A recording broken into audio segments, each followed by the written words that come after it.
Look, I'm Pat Dodson. I'm a Senator from Western Australia, Labor. Hello, I'm Malarndirri McCarthy, the Senator for the Northern Territory, and I'm just in the estimates process today. Senate estimates today is about First Nations affairs and public spending. And we're looking into the funding for First Nations programs across Australia. And I did want to find out about the Indigenous Advancement Strategy.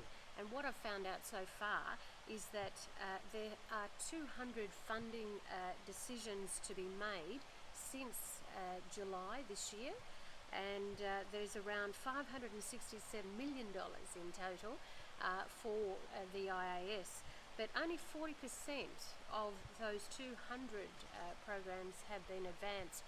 And I think it's really important that the government puts on the table what those programs are, where they are, which ones are being funded, which ones are not, which ones are continuing, because it's the one area that we're certainly hearing consistently across the country of organisations, of community organisations, really concerned about their future when some of the funding cuts are occurring in relation to the IAS.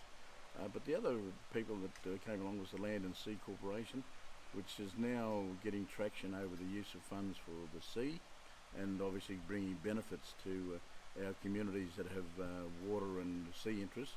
And to see that about 10.5 million has been spent on projects in that direction, which is heartening, but also to see that they've got a commitment towards land purchases, acquisitions, probably on a diverse basis, not just out in the remote areas, but in the regional areas and in where larger populations are placed, of spending money on land and acquiring properties for First Nations, about 50 million over the next annually over the next 3 years. So that means that they've got a good capital base and they're getting good returns on their investments, a lot better than what they were getting previously, and they should be complimented on the work that they're doing and the vision that they're bringing to bear on a new way.